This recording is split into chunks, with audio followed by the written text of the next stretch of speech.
my mother-in-law had a cat that also passed away. And she was like, I think we're going to get it taxidermied so it can be on the mantle. Which... Oh, God. Which, I understand the sentiment. Right. I understand, like, oh, you still want them around and stuff like that. But I was like, but you have other cats. Right. So it's like...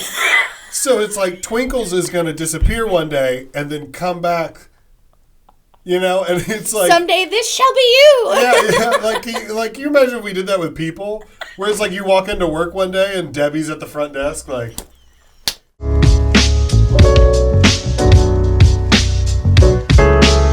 I'm so happy you could do this. Yeah, me too. For anybody who doesn't know, Joy and I started comedy together. We did. What year was it? It was almost 7 years ago. Can you believe that? I can't. I really can't. Like 2018, 2019? 2018. Are you serious? June of 2018. 7 years ago? How quickly has that gone? Well, in the moment, it felt like it was an eternity. It really did. But looking back on it now, it's like those open mic nights at Ebb and Flow and stuff like that. I miss the opportunity to just like bouncing ideas, because my sister does comedy now. She does comedy in Atlanta. Oh, really? Yeah, she's been there for the Atlanta comedy scene is like awesome, and she's been there for I think a year, but she was in Knoxville before. She freaking loves it. But I mean, the thing I miss the most is just like the writing, getting together and just writing and like bouncing ideas off of each other. It was so much fun. It's the best. I can't even describe, like, I always just have called it the hang. Yeah. But because like that's kind of what it turns into, is just like, and that's where a lot of your like bits will come from. Oh, for sure. Is just saying random things to your friends and then they're like, write that down. Write that down. Yeah, like, that's a bit. Okay. That's a bit right there. I love that. Oh, yeah. I love that feeling. And then you get excited to be like, I still have like paragraphs of just like voice notes, and I'll go back and look and I'll be like, what was that joke? Like, what was they trying to do? But I still remember like the Beauty and the Beast bit. That was funny. Yeah. That was funny. I still remember like all the Russell stuff when you were talking about like Red Lobster and the claws and everything. I still do that. Oh my god. That's my merch now. It's your merch? I sell a sticker that says Soggy Socks and Cheddar Bay Biscuits. Stop it! Oh my god. I need to buy one of those shirts. Soggy Socks and Cheddar Bay Biscuits. Holy crap. Yeah, if I think I have one. Please send that to me, because I have one in my car. I'll give one to you on the way out. Dude. But yeah, yes. Anyway, I love that so much. I miss it. Like, and she loves it, and she's hitting like 3-4 mics a day. Like literally, like where she is just, and she got a job. They've opened a Helium down there. Yeah. So she got a job at Helium, and so she works at Helium. And Pete Holmes just did a show there like a month ago, and he was their first signature in the green room. So he was in St. Louis like 5 months ago. Guess what? I had COVID. I had a ticket to go see him, and I got COVID, and I couldn't go. So I was like, yeah, I'm dead, because Pete's probably like one of my favorite, if not my favorite comedian, just because, you know, he's just such a tall, jovial man, you know. Well, and I'm almost hesitant to say I met him. Yeah. Because it was like in passing. Right. Because I go to Helium all the time. Yeah. And everybody, like all the employees know me and stuff like that. And I don't know if I should say this, but yeah. Mm-hmm. I get to, I'll walk through the kitchen to go back to like the office and hang out with like the managers and stuff. Yeah. And then also there's a loading dock where people might go, you know. Right. Take a smoke break or whatever. Mm-hmm. And so like I've got to hang out with a couple, you know, like Big J Okerson and like some of you where you're just like, be cool. Be cool. That's the only thing that you can say in your head is just be cool. So be cool. I was walking through the kitchen and headed back to the loading dock, which is like the green room is like here, and the loading dock is like here. Mm-hmm. So I was going like that, and we almost like bumped into each other, and I was like, oh, sorry. And he was like, oh, sorry. He's like, it's not very often I meet someone eye level. And I was like, yeah, great show, man. And he was like, oh, thanks. And then he like did his like Pete Holmes smile and then kept walking, and it was just like, we're like friends. I know, like you and I are like buddies now. That's how I felt when I met John Mulaney, except I harassed him. I ran after him, and that was a little embarrassing, but, you know. It can't be any more embarrassing. I've had so many awkward encounters with people, and it's like, well, Pete Holmes left, and I didn't know what to say, and so I almost shouted out, like, see you in heaven. Like you're one of the good ones. Hey, I'm on the team. I'm on Team Jesus. Yeah. Like, I don't know what to say. But part of me wishes I would have said that. Right. He probably would have gotten a little chuckle out of it. He probably would have been like, that's the most awkward thing anyone's ever said to me. And then it'd be like, good. I'm glad we remember. At least it's something memorable, you know. Yeah, I would have said the same thing. I had maybe the cringiest moment of my entire life. Oh, God. Do you know Aaron Weber? Do you know? Yes. Okay. He's on the Nate Lane podcast. And I sometimes will think about this like in the middle of the night and just be like, because I got booked to host a weekend. He was headlining, and it just happened to be the weekend of my birthday. Yeah. And I don't celebrate my birthday. Like, I don't really either. I don't care for I feel like after 25, who Right. cares? Like, I mean, I might go out to dinner with my wife. Yeah. Or whatever. But, like, I don't do anything. Well, we were going to be up here for the shows, and I was like, hey, I'm thinking about having a barbecue. If you're not doing anything tomorrow, you know, you're from out of town, you don't know anybody, just come by. And Nicholas Kuvar, who was featuring that weekend, goes, did you just invite him to your birthday party? And I was like, no, it's not a... I mean, it's like... a party with my birthday in it, but it's not the same thing. I mean, yeah, it is my birthday, but it's not a birthday party. Jesus. And I watched him go from like, oh, that's a nice thing, to like, who are you? Like not, he didn't say that, but I could see like on his face kind of like, that's the weirdest thing. You're a grown... Like, and I was just like, I'm not... one of the oh my God, I'm so sorry. Like, see, I would have been like, of course I'll come to your birthday party. No, and I just like he was very nice, and he's like, I'll see if I can try to make it, you know, like that. And I was just like, at this point, please don't. Well, did he show up? No, no, but he did message, and he was like, hey man, I would actually love to come hang out, but I am busy. This was years before this was right before he got married, so he's like, I'm trying to do stuff to prep for the wedding. Like, he had legit excuse. Oh, like, yeah. No, wedding I'm not saying anything negative about him, but it was just like one of those moments where I was like, I can't believe this just happened. Yeah. I can't believe. It's almost like you resort back into your 12-year-old self. Yeah, I was just like, I don't have a birthday. I was just here one time. Right, I just appeared. Yeah, I was not born. Kind of I was made in a lab. Thing. And I was made in a lab, just like COVID. I was made in a lab. Yeah. Oh, my God. I'm from a pangolin. Or whatever. You're from a what? You know, what was it they say that COVID started from? A penguin? Not a penguin. It was like a bat? It was like an anteater with a pangolin. That's who started. I heard a bat. I heard it was modified in a. I've heard a million origin stories. I've heard it. It's like Jews. the Hulk. Like, which origin story is the correct one? I don't know anymore. Yeah, and we all just got canceled. So anyway, it's okay. It's fine. I mean, who knows? The whole idea behind the podcast is anytime anybody says something is the best, it's just their opinion. There's no way to prove it right or wrong, whatever.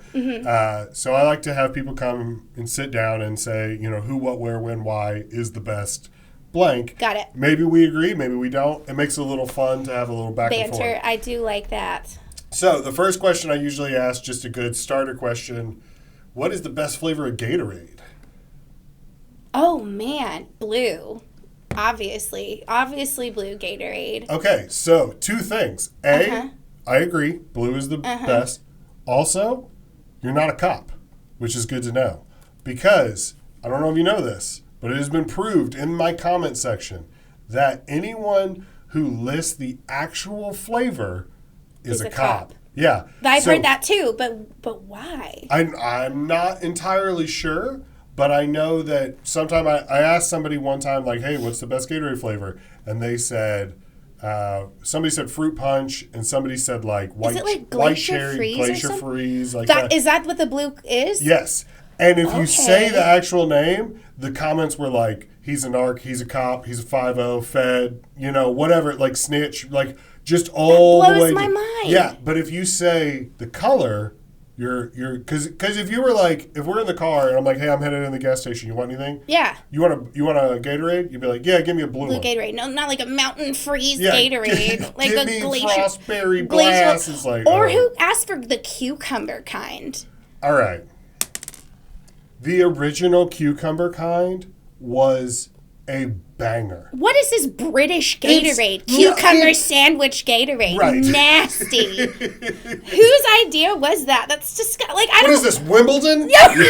I don't understand. Like, what is, like, when I'm thirsty, I'm like, I could go for a chilled cucumber Gatorade. It's one cucumber lime. Yeah, like, I'm not in, like, a spa in the mountains. I don't know, but I've never before felt thirsty and wanted to reach for a cucumber Gatorade. But go on with your story. No, just that's the whole. Okay, so the cucumber lime flavor, the original cucumber lime flavor was actually pretty good, and they've changed it within 4 or 5 years. Yeah. Because I went back, I was like explaining to so many people, like, no, it's good, and then I had one recently. It's completely different. They've changed a lot of things. The zero sugar ginger ale is no longer the same. It used to be like diet ginger ale, and then they changed it to sugar-free ginger ale, and then the flavor completely changed. But what I've noticed these companies doing is like, well, not me personally, but I've had close friends like call in, out of curiosity and just be like,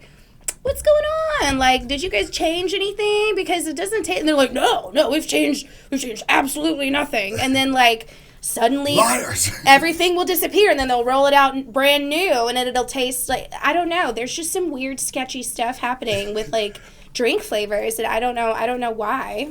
I do like the idea that it is you calling in, or like you're just showing up at like the Nabisco office, and you just walk in the lobby. You're like, this won't take long. Everybody in the conference room, I would do that though. Real quick, everybody, if we could just meet real quick. You like hang up someone's phone. You're like, hey, this won't take long. Hey, shh. Yeah. Let's follow me, guys. The elves can wait. What are we doing? Right. What are we doing? Right. Okay. Is it aspartame? Is this some type of weird keto fruit substitute? All the Keebler elves. You're in the tree. You're like climbing the tree. You're like, guys, bring it in. Sit, Neil Bend. Stop gathering apples. Hey, I have a question. All right. Snap, crackle, pop. Get your ass crackle, pop. out of the tree. Come on, guys. Let's go. I'm about to snap. Yeah. Crackle, pop. Yeah. That's so funny. This is just you just taking charge. Like, guys, round it up. If it was a bad enough day and it was like the straw that broke the camel's back, you know what I mean? Then I totally would. Like, if I will say, Derek, my husband, did call into Hershey's one time because he tried their cookies and cream bar. And he was like, this is not the cookies and cream bar that I remember. So it was like, it had to do with a difference in ounces, like serving ounces. I don't know. But out of curiosity, because they'll have it on there, just like, you can just call if you want. And he took him up on it because my husband is special. And so, he was just like, yeah, so just out of curiosity, did you happen to change the serving ounces in this? And they're just like, no, we didn't. He's like, okay, because I could have sworn the last time I ate a cookies and cream bar, there was at least like 0.25 more ounces of bar. And I'm like, why do you care that much? Like, I love the idea of Derek sitting there like trying to like, he does balance and he would. it. He's like, yeah. Smells light. He's like a drug dealer. My husband calls himself a day walker, which I don't know is like that. So that's what he told his boss that the other day. He was like, yeah, I'm kind of a day walker, so I get these kids. I got a foot in both worlds. Yeah, he literally said that. I was like, you shouldn't say that, first of all, like out loud. But second of all, like it makes things make a little bit more sense. Like the random phone calls and just like the, like the questions and I don't understand, but I'm constantly entertained. I just like that he has like a spider sense, but for candy. Does. Like, it's not just candy. It's like food in general, and it's a little annoying because like there was one time where, and this is because I'm sure you have these like okay. So if you're a married couple and like y'all cook dinner together, there's at least 1 to 2 dishes, at least for us, that are like inside joke dishes where they were either so bad that like he kind of will bring them up. Like chili mac is a great example. So there's one time where I was making us chili mac, and this doesn't seem like a huge deal in retrospect, but I'll put like Worcestershire in it sometimes. And we didn't have Worcestershire. We had red wine and vinegar. And so I thought, it's an acid, kind of. It'll work, you know? So I just put a little red wine vinegar in the chili mac. And Derek comes home from work and he tastes it. And he just, I hear silence. And he's like, did you do anything different? And I was like, yeah, I added a little red wine vinegar in there. It's not a big deal. And he was just like it clearly like bothered him so much that like what ended up happening is he ended up kind of eating his thing and I ate all the chili mac. And then I was like, I can't believe that you would like not eat the chili mac. It's not a big deal. It's just a little splash of red. Like you can't even tell. Like you really can't tell. And he's like, I can always tell. So he's got one of those super palettes. He does. He's got like one of those like super palettes. It's a little aggravating, but you need to add that to your YouTube channel. Is the super palette. Derek's corner where he can take. He's like, corner. Yeah. He's the one who introduced me to Spam for the first time. Actually, back during COVID, because I never had Spam because I was like super sheltered. So like I couldn't have like Lucky Charms or anything. So I had never had Spam before, and he's the one like who actually. So it's like he has like a redneck palate, like a Midwestern hick palate a little bit, but like. I had never tried Spam because you and I had very similar upbringings. Yes, we did. Very sheltered children. And I remember that one of my friends in the Marines, he was from Guam and he loved Spam, and he fried it up. And he got me to try it, and I was like, oh, okay, this is actually pretty good. Yeah. And I was all on board for it until they ran an ad campaign. And I don't know if you remember this. Oh, God. But it was an ad for Spam, and at the end of the commercial, it said Spam, Sizzle, pork, and Mmmm. And I was like, no. No. When you can't even name, like, a meat in there, it's just like, these are the sounds it makes. Yeah, Sizzle, like, well, we can tell you pork's in there. I was going to say, it said pork, Sizzle. But it's like, and what? And Yeah, but could be good, or it could be It could be as in the guy was trying to tell you what else was in there, and he got silenced before he could say the rest. I don't want to tell you.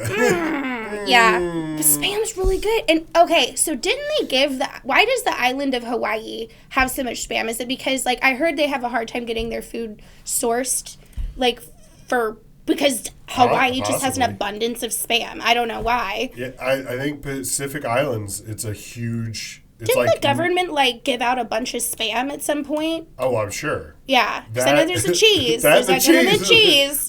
Government cheese and government Spam. I think that's what Derek was raised on. Okay. So I don't know if he has like a superior palate. I think he's just got one of them Spam and cheese palates. He's got a superior palate and he chooses Spam. That says a lot. It really that could be his first sponsor. But let me tell you, a breakfast sandwich, a Spam breakfast sandwich at like 11 p.m. when you've been like busting ass all that is the best. Slaps, yeah. Oh, it slaps. Yeah. Oh my God. I'm all for it. Yeah. Okay. Oh yeah, sorry, we were on the Gatorade thing. No, and then we went no. This is exactly how the pie. Perfect. This is how it always goes. What's that dark green flavor? Is that like? I don't know. I'm not sure. Forest pine. Probably. Yeah. Lime. Well, here's no, because there's a lime. So what other flavor? Green. I don't know. Yeah, because there's like a lime, there's grape, cucumber, and then I don't. The orange. Somebody told me. I think someone told me that it's green apple. Which could be delicious. That could be. But I would never ask for it because I'm not a cop. Right. But also, I don't know if I could... I don't know if I could trust someone enough to be like, hey, I want a green Gatorade. Yeah. Because you might get the cucumber. Yeah, no. Mm-hmm. You have to specify light green or dark green. Also, I'm more... Ooh, best TV moms. Yeah. Sorry, I didn't mean to cut you off. Okay. I just scrolled to the next one. Yeah. Oh, man. Okay. Best TV mom. And by the way... This is however you want to determine it. Does it mean best looking? Does it mean best home maker? Does it mean best realistic depiction of... This is hard. Yeah, exactly. Damn. I like the from Modern Family. Claire? Claire. I like Claire from Modern Family. That has been one of the most picked... She's not on here, and I need to add her, but that has been one of the most picked TV moms. Well, damn, I feel for sure. But it's true. She's got her shit together. She's hilarious. She's gorgeous. Mm-hmm. She's hilarious. She's a great wife. She's a great mom. And I mean, she picked Phil, and Phil's like a superior dad. Okay, you know what's funny to me is that, and I've said this before, is that when the show starts, the whole like kind of like running joke is that she's supposed to be like second fiddle to Sophia. You know, and obviously Gloria is like, oh, she's so pretty and blah blah blah. But then like through the years, that gap really narrows, and Claire is like, oh. All right, Claire. Oh, okay. I think she's one of those, like, she kind of ages like a fine wine, you know, as time goes on. Not only, like, to her feel, but you kind of get to see her as her kids grow up and being there for Haley and just all of that. So, like, I haven't watched Modern Family in a hot minute, but I've always admired the way she's just always gotten it done. And even if it's frantic, even if there's just, like, chaos. Top tier show. Yeah, it really is. Yes, the writing and everything. I'm with you on that. Kitty from that 70s show. I like her too. I like her too. Yeah. I don't trust a TV mom that doesn't occasionally snap. Oh, for sure. Lose it a little bit because it's like that's a real depiction of a mom. Like that's my only complaint about Patricia Heaton in Everybody Loves Raymond is that she's a little bit too together. She's more passive aggressive than she is straight up like snapping. And I understand that she is the straight man in that, you know, so to speak, in that series because it's like the chaos of the family all around, you know. Yeah. But she needs to be a little bit more unhinged, like Patricia Heaton in the middle, who's like barely holding it together, and like. That's real mom, and I would have liked to have seen a little bit more of that than just like there is a show, and I think it's on Hulu. I don't remember the name of the show, but it's so brilliant because it's like,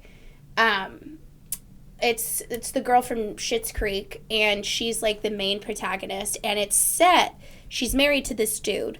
And when it opens, it's set like it's a sitcom. Set like a 3-cam. Yeah. And then she goes into the other room and suddenly it changes and like it's just gray and dark and she's like popping pills and she's like freaking out.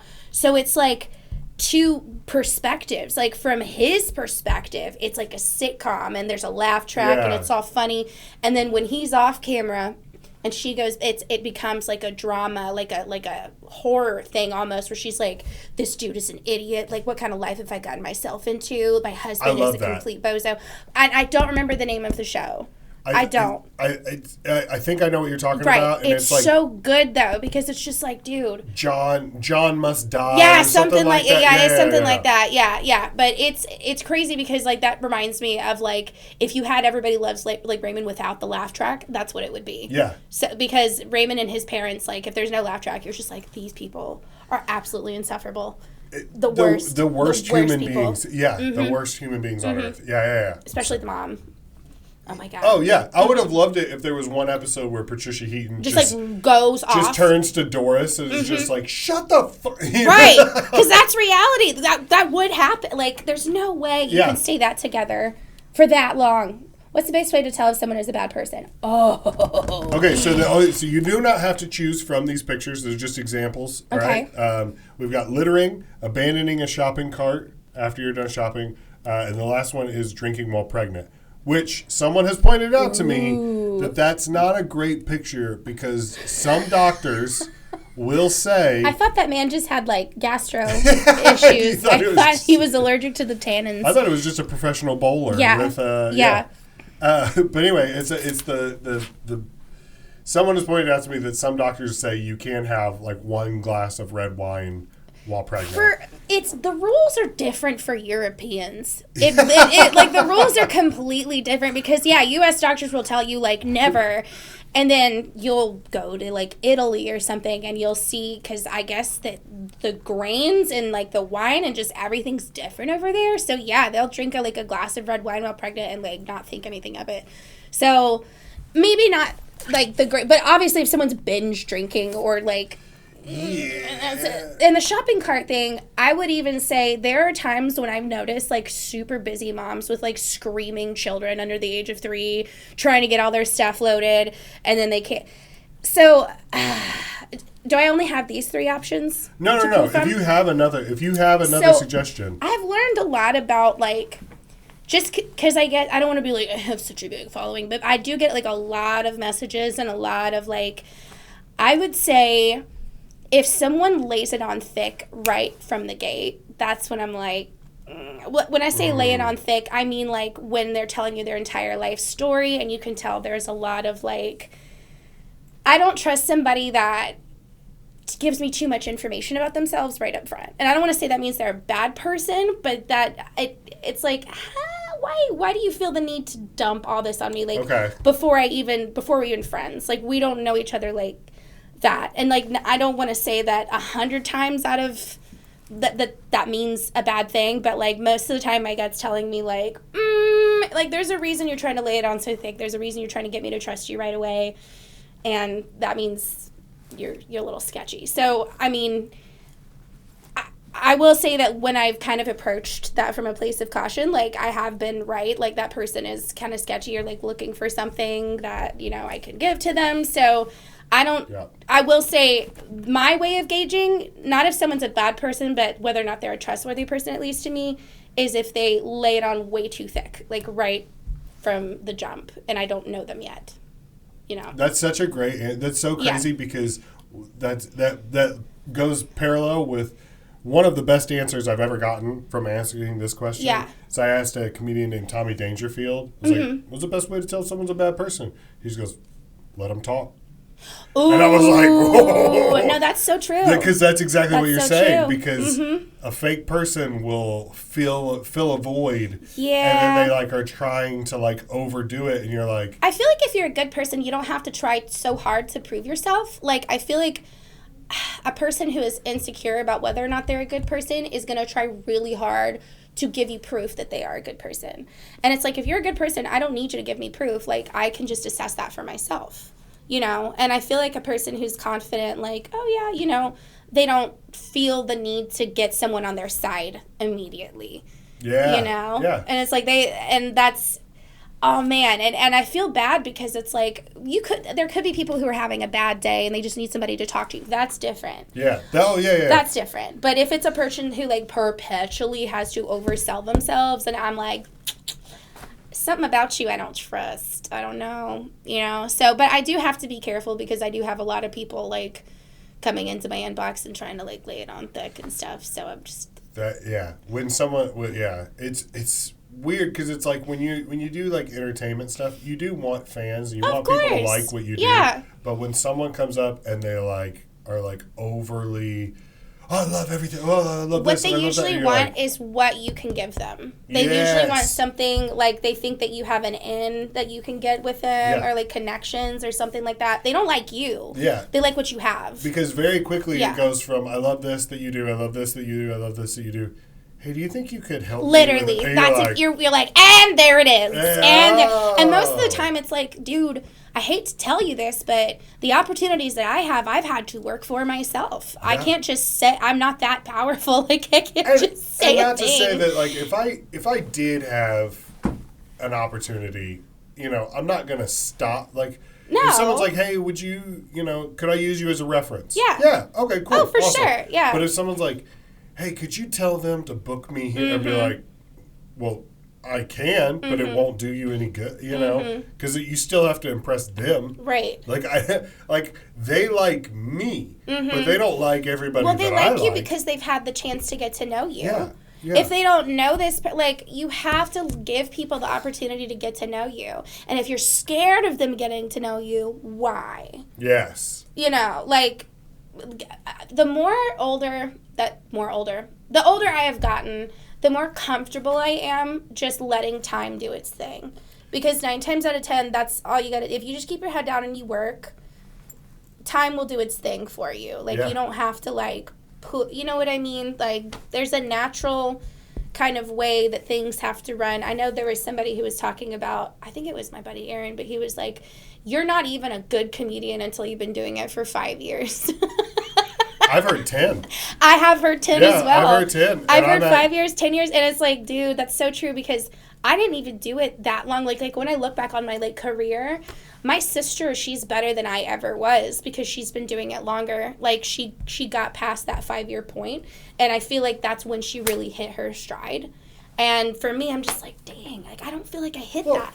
It's like we were talking about. I think that you have to do it for that long. Yeah. So that way you can learn, like, you can't get everything you want right away. No. You can't do that because it would be terrible for you. Right. And it's like we were talking about downstairs. Mm-hmm. I'm overwhelmed because I'm at the 7-year point, and things are ramping up. Yes. Not in like huge leaps and bounds. But it never happens in huge leaps and bounds. But it is like a slowly, steady trickle that's going like this. Mm-hmm. And I'm so grateful for that opportunity. But also, I'm a little overwhelmed because I'm like, okay, well, I've never had to do this before. Right. I've never learned how to do this. And like, I'm trying to figure it out. And like, all the social media and stuff like that is like, and putting together like pitch packages for sponsors and things like that. It's like, if someone would have approached me with that 7 years ago, I would have been so overwhelmed. I would have quit. For sure. But now, at least I have the confidence to know, like, well, I'm good on stage. Mm-hmm. This I'm learning how to do. You know? So it's like, it has to happen. You can't bypass those really like important baby steps. And I think who was talking about it? It was either Amy Poehler or Doechii, who's like this rapper that I love, and she just won like the Grammy for Best New Artist.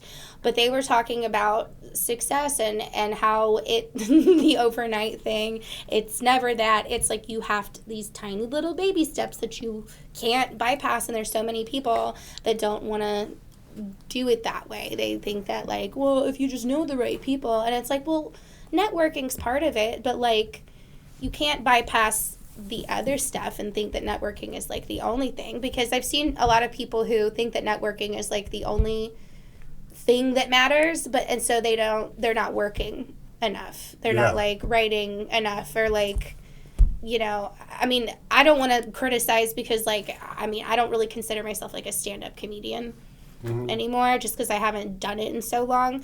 But like the people I see who are like working at it consistently, like they're writing 3-4 nights a week with their buddies. They're going to different mics, and just the tiny levels of daily effort that it takes is like grueling, but it has to be. Well, I still do this, but my goal when I first started, when I was spending, I was living in Cape the whole time and stuff, I was like, all right, if I'm going to get good at this, I need to get in 7 to 10 sets a week. Yeah. Which means, in Cape Girardeau, that's not possible. So it was like driving all up the here. bars have closed down. All the places where you had open mics are closed now. Yeah, it's all gone. Yeah. So it meant, I was like, okay, well, it means I just have to drive. Yeah. And I'm just going to have to get used to it.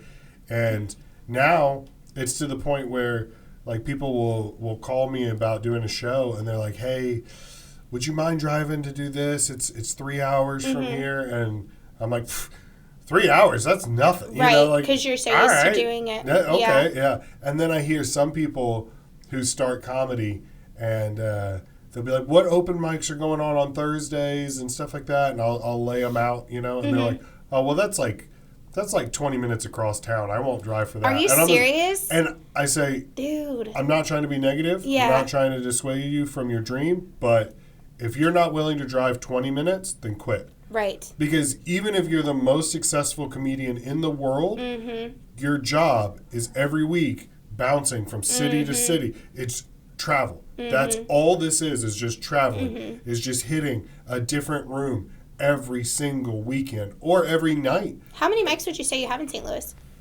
Oh, a week? Maybe 20. Whoa. Total? Like opportunities for open mics, showcases. Wow. Well, with showcases and stuff, St. Louis is such an underrated comedy city. Yeah. Because there are 3 national level clubs. There's a 4th independent club. There's an improv club. Yeah. There's probably... I didn't know there was an improv club. There's an improv shop. Wow. It's here on Manchester. There's probably 7 or 8 different bars that run showcases and open mics. And so it is possible, if you hit every single mic that you could in 1 week, you could get 20 sets in. Wow. That's still great. In 7 days. That's great. Which is great. Yeah. Now, it's never going to be LA it's never going to be New York City where you could do 7 sets a night. Overwhelming. Like when I was in LA, like you would have a mic at a bagel shop at 4 p.m. and then you'd go across town and you'd have it at like a little the Whiskey A Go-Go or whatever by like 8 p.m. That was cool as hell, but it's like honestly it makes it a little easier for there to be fewer. Well, when I went to New York City, it was like, did you do mics in New York? Yeah. And it was was that? It was always a dream, can I be funny in New York City? Like, how was it? It was great. Yeah. Because I mean, you're like, I'm in New York City doing comedy. Right. And it's like, sticking your head out of a taxi. Yeah. Wearing a stupid hat like an Olsen sister, It's like spinning in a turnstile door or whatever, rotating. Like Elf. Yeah. But also, a lot of the mics that I did were like, I was in the basement of a barber shop. Yeah. And I was in the back of a laundromat. Yep. And I was in a, on a back patio of a bar or whatever. So it's like, it's not like you're getting club spots every week. But you're getting opportunities to practice. And New York is a great place to go, I think, once you're kind of established comedian. Yeah. If you're starting out like, hey, world, I'm a brand new stand-up comic, might not be the place for you. Because there are 10,000 other brand new stand-up comedians that are better than you because they've been doing it longer than you, and they're all trying to get those same spots. Yep. Here in St. Louis, we have all those clubs, all those opportunities, and maybe 50 open micers. So, like, there's a lot of opportunities. There's a lot of... You're giving me the itch again, man. You should. Well, here's what I've discovered about myself. Even with everything I've got going on, like comedy, stand-up comedy, there is an element of like danger to it because you're on stage, it's just you, everyone's looking at you, and it's just... There's this weird sense of adrenaline where it's like, this is a terrifying thing, but if I can get this room on my side and I can make him laugh, like it's like taming a beast, And there's this side of me where I just have this like reckless side to me where if I get bored, not great. So I need to have an outlet where I can, and comedy was that outlet for me, where it was kind of that reckless, like throwing yourself at the mercy of the crowd, I'm terrified of what you do because like when I saw you in Cape recently, and you were playing the keyboard and you were singing, and I was just like, I could never do that. You know what it is? I do shows every weekend, 2-3 shows a weekend, and I've done that for 4 or 5 years.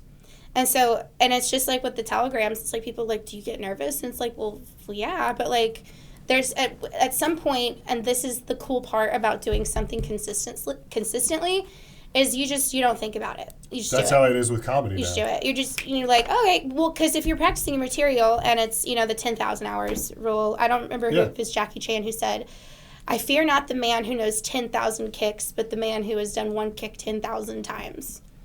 And it's like, I remember 2019 when I had just started, like around COVID. I think that was the time for everybody, like all the performers, and we were just like, oh, it's do or die, isn't it? It's do or die, yeah. So that's when I started doing music live, and I was so freaking nervous. I was like, because I would take requests, and that's what I do. I just take requests, and so almost without me noticing, in a span of 5 years, I got really good at like jazz, and I could just pretty much do like any request thrown at me. Like I wasn't nervous anymore. I just like drive 3 hours and do a gig, pack up, drive home like by myself. Like I love it. I really do. Yeah. And I don't have to think about whether or not it's good anymore. Like I can go play a chamber dinner here, shake hands with whoever. And it's just like, I wouldn't have been able to do that. Like, you don't get there by just sitting down and thinking about like, oh, I'm so nervous. Like, this is going to suck. Like, I don't know if I can do it. Like, you should do it. You just do it. Yeah, just do it. Just do it. And then at some point, you're going to look back and go, oh, I'm good. Oh, okay. And then so now, like, I went to Berkeley, and now I'm like, now that I'm at a certain level, I'm like, okay, I can take, like, a jazz course, like, from Berkeley and get certified in this, and then I can raise my rates again because now I'm a jazz pianist, and now I'm playing at cigar clubs and stuff like that. And so, like, I can't explain it, but at just some point you just got to like shut your brain off and just shut up and do the work. Yeah.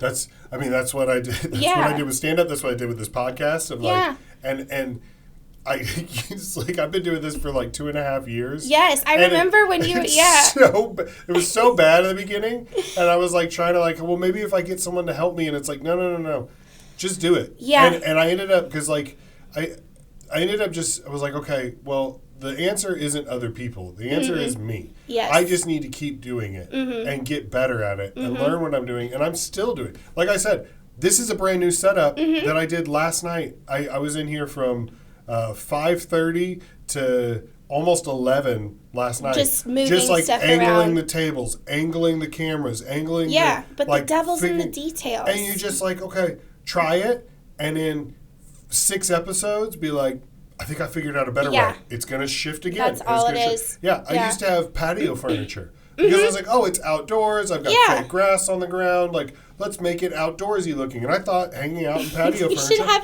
You should start having poorly taxidermed animals. I would love that. I would love that. Like a fox with like wonky eyeballs. There's a taxidermist I think out like that lives in like the boonies somewhere close to where I live. You should hit him up and just be like, you got any spare you got anything? Did anybody laces? Not pick up an animal? Yeah. Did anybody drop off a bobcat and just forget about it? Did you? I got use for that one. You got a golden retriever that you kind of maybe didn't turn out as well. Someone's poor beloved pet. I almost got my cat. My cat died of cancer, and I almost had my cat taxidermed because my cat was terrible. Because when you people who grieve, you do it differently with little jokey jokes. Hedwig? Yeah, Hedwig died of cancer. It was terrible. It was terrible because like it was a mass like this big on his GI tract, and so they couldn't operate on it. So like within 2 months, I had to watch this poor little thing like starve to death basically because the tumor got so big he couldn't even eat anymore. And it was terrible because it's like that was my first experience watching a pet like die of cancer, but. We wanted a taxiderm because, we had a silly, complicated relationship with my cat. And I thought about getting it taxidermed and having a little name tag that just said Deadwig. And I was like, no, I don't want that to be what people see when they walk in the house. So, but it's funny in retrospect, right? My mother-in-law had a cat that also passed away. And she was like, I think we're going to get it taxidermied so it can be on the mantle. Which, oh, God. Which I understand the sentiment. Right. I understand, like, you still want them around and stuff like that. But I was like, but you have other cats. Right. So it's like Twinkles is going to disappear one day and then come back. And it's like... Someday this shall be you! Yeah, like you imagine if we did that with people, where it's like you walk into work one day and Debbie's at the front desk, like...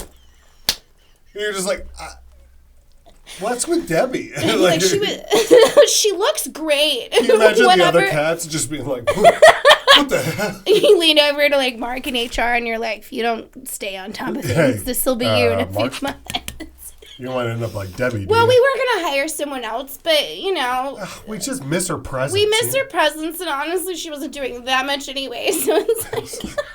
It's Debbie with a phone up to her ear. Like some House of Wax atrocity. Have you seen House of Wax? No. That's a creep. Oh, my gosh. Was that the Paris Hilton? Mm-hmm. Okay. Where, like, everybody's, like, a wax dummy. It's actually quite terrifying. There's something about, like, 2000s horror that I miss. Which endangered animal would you think tastes best? What? Which endangered animal do you think would taste the best? What's the one on the lower left? Is that a turtle? Or no. Oh, okay. So, lower left. What is that? Yes, that is a leatherback turtle. Oh my God! If you don't know, they're like 7 feet. Like they're huge. Turtle soup is like a. It's a delicacy. It's a delicacy. So, a butterfly. Yeah. What? That's like cotton candy, dude. Once you put that in your mouth, it disappears. I've already said the butterfly. You can't. I mean. What's on the far right? Is that a rhino or? No. That is actually. lizard? I looked it up. It is a tapir, which is like it is like a slightly larger than average pig, and they have a snout that is a little bit longer. It's kind of like an elephant and a pig had a baby. And you know what? I'll go with that. Probably slow smoked. Yeah, some slow smoked taper pork, for sure. With a little barbecue stuff. Because no one's gonna want roasted gorilla. Like if you come on, you'd have to be a psychopath to be like. That's really way too close to human. It not just it's a fucking gorilla, dude. I don't know. Like I have the same attitude about a roasted gorilla where I don't know because aren't they endangered or something? Well, yeah, that's the endangered. Yeah, right. Which endangered animal? But it's like also they're right. so they're all endangered. Strong. Yeah, it would be tough. It would be chewy. It would, you can't do that. I mean, I could see some like walrus burnt ends. The blubber, though. Pork belly. Walruses don't have blubber, do they? But why do I think they do have blubber? At what point does fat just become That's blubber? What I'm saying. Like, I feel like a walrus would be like a disappointing ribeye. You know what I mean? Where it's just way too much marbling. It's like, no meat. You should have trimmed this. I don't even want to... like, if I ate a penguin, I just want to kill myself. I think penguins would be kind of like, rotisserie style penguin. I would probably. If you're stranded in the Arctic, of course. I would try. The only situations where I would be like, yeah, I totally eat like a penguin or like a polar bear. Yeah, if I was like stranded somewhere in the Arctic for some reason and I somehow was able to kill a polar bear or a penguin, which probably wouldn't happen. I like your odds. You could take out a couple penguins. They're slippery. I don't know. It'd be like trying to get a bar of soap like at the bottom of a shower. Oh, yeah. Well, I'm not saying they wouldn't have challenges. You've seen those little guys. Oh. Imagine, the humiliating chase that you would have to do. It would be hell on your lower back. Oh, for sure. And I love that that's your concern, my lower back. Well, they'd be slipping around. You'd be bent over, chasing them. There'd be the Benny Hill theme song. Oh, yeah. And then you know how they are. They're like lemmings, where you follow one off a cliff, and then sooner, before you know it, you're joining them all at the bottom. Your watery grave there. I don't think that butterflies would be a terrible choice. Disappointing. Because, they'd be like... It's like the edamame of endangered animals. Well, where you're like, why am I eating this? I just think it would be... it would be one of those things that you, just blind eat. For sure. During a commercial break, like you would destroy an ecosystem. Yeah. Just because you're just like, my gosh, I've taken out a population of butterflies. Like, right. My gosh. And that is the monarch butterfly, isn't it? Which are... Or the viceroy, because I remember there's a viceroy butterfly. There are two. There's the monarch and the viceroy butterflies. Is this the Star Wars butterfly?